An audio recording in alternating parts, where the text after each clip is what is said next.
Atau sholat subuh, sado-sado, dah matahari nak terbit lagi dah.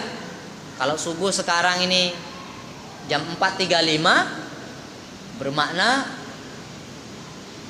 6.30 itu sudah hampir terbit matahari. Sudah hampir terbit matahari dengan sempurna.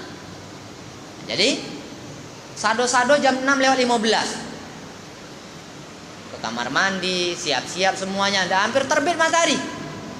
Baru dapat 1 rakaat, betul lah terbit matahari dah, sempurna dah. Anak kita pun nengok, abung entam bapak sembahyang, matahari dah terbit pak. Walaupun dia beritahu seperti itu, ya tetap kita laksanakan, sempurnakan. Jangan pula nanti mentang-mentang ditengok oleh orang rumah kita atau anak kita atau keluarga kita, tak jadi doa kunut pula, karena malu diketahui, kang ini sholat subuh nih. Tak. Tetap sholat seperti biasa. Nak mengak pula kan, umpamanya kan, biasa pakai kunut. Ini karena ditengok orang, kemalu pula, dianggap awak sholat subuh nih. Dia tak ketahuan sholat subuh, usah pakai kunut. Tidak seperti itu. Jalankan seperti biasanya. Karena itu sholat dianggap sempurna. Sholat yang dikerjakan pada waktunya. Walaupun dalam pandangan orang terlambat waktunya, tapi karena kita sadarnya pada waktu itu, terbangunnya waktu itu, laksanakanlah sholat pada saat itu. Kemudian ini dalam Sunan Tirmidzi, terusan dari hadis-hadis ini ada sedikit pembahasan yang agak lain, tapi biasa kita kerjakan. An Abdullah bin Mughaffal ani Nabi sallallahu alaihi wasallam qala baina kulli adzain salatun liman syaa.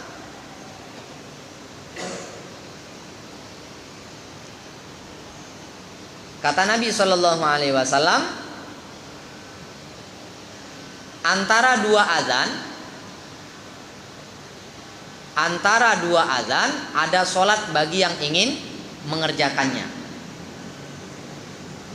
Di dalam Sahih Bukhari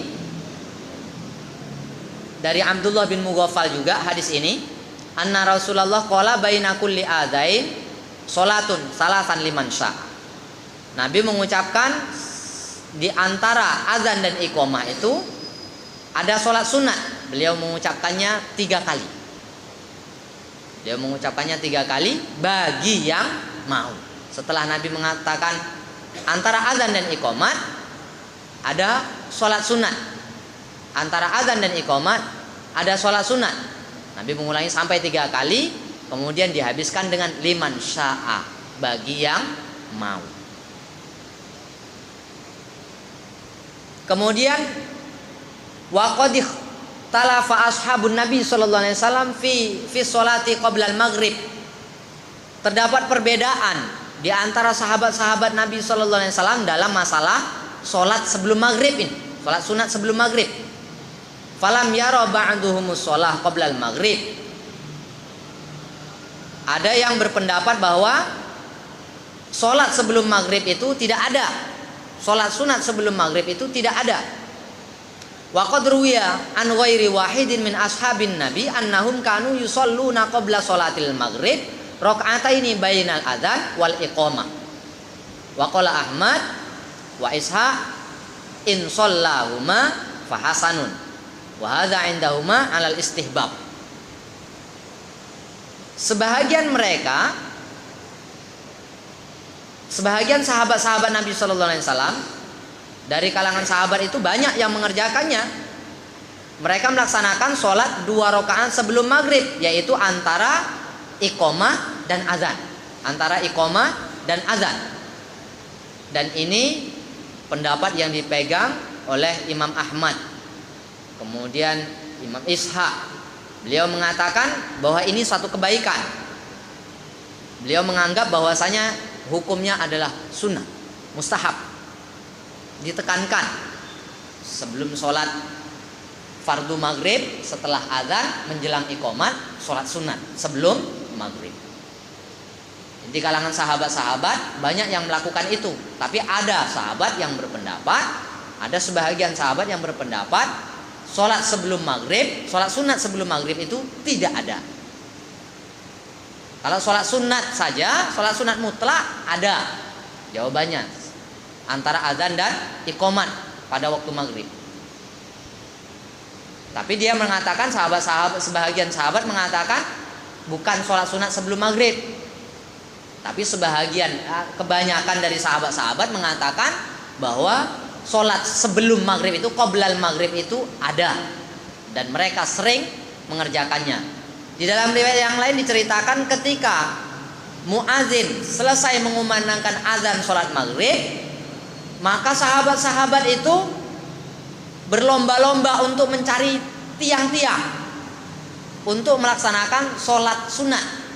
Kalau di Masjid Nabawi itu kan tiang-tiangnya banyak. Tiang yang ada di Raudhah itu tidak dikurangi. Di zaman Nabi ya seperti itulah, banyak tiangnya. Jadi mereka mencari tiang-tiang itu, sholat di dekat-dekat tiang agar tidak mengganggu orang yang akan menyusun saf. Kalau mereka tidak mendapati saf-saf yang pertama, maka mereka akan mencari tiang-tiang di tempat-tempat yang pinggir.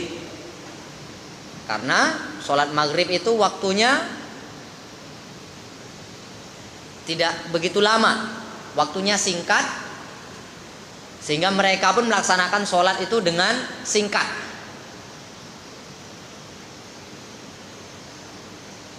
Ini menurut pendapat para ulama dan sahabat-sahabat Nabi SAW. Jadi wajar saja kalau umpamanya di kalangan kita ada yang tidak menganggap ataupun tidak ada, ya. Ada sebagian mengatakan tidak ada sholat sebelum maghrib. Ya jawabannya betul, karena itu memang sebagian sahabat berpendapat seperti itu. Kebanyakan sahabat berpendapat ada sholat sunat sebelum maghrib. Mereka mengerjakannya itu. Ada sebahagian yang lain sahabat mengerjakannya tidak sholat sunat sebelum maghrib, karena dia baru masuk masjid, ya sholat sunat tahiyatul masjid. Ada yang kadang-kadang sahabat itu melaksanakannya bukan sholat sunat sebelum maghrib, tapi sholat syukril wudhu, karena dia baru selesai melaksanakan wudhu. Tapi sahabat-sahabat dia tidak mengingkari kalau ada orang yang melaksanakan sholat sunat sebelum maghrib. Tak ada yang melarang maksudnya. Tapi di zaman kita ini yang bahaya, ditegahnya tak boleh sembahyang sebelum maghrib. Masya Allah, macam haram pula dibuatnya. Makanya Nabi mengatakan liman sya'a, yang enggak, yang suko buat sholat sunat sebelum maghrib, yang tak suko sudah. Yang pula dia marah-marah orang yang buat. Nah ini kan tidak mengikuti orang-orang terdahulu bagaimana dia menyikapi hal-hal yang terjadi ini. Jadi inilah beberapa perkara yang perlu saya jelaskan dalam masalah waktu-waktu sholat ini. Sebelum saya akhiri, mungkin ada yang perlu didiskusikan. Karena minggu yang akan datang, karena pertemuan yang akan datang, kita sudah berpindah bab lain, bukan bab waktu-waktu sholat lagi. Kalau tidak ada, semoga Allah Subhanahu Wa Taala memberikan kepahaman kepada saya dan kita semua, sehingga kita bisa kerjakan sholat itu sesuai dengan waktu yang telah diajarkan oleh Allah dan Rasulnya, yang telah disampaikan oleh Allah dan Rasulnya melalui para ulama, dan saya telah sampaikan perkara ini. Mudah-mudahan Allah berikan kepahaman dan kita laksanakan dengan sebaik-baiknya. Lebih kurang saya mohon maaf. Subhanakallahumma wa bihamdika asyhadu an la ilaha illa anta astaghfiruka wa atubu ilaik. Assalamualaikum warahmatullahi wabarakatuh.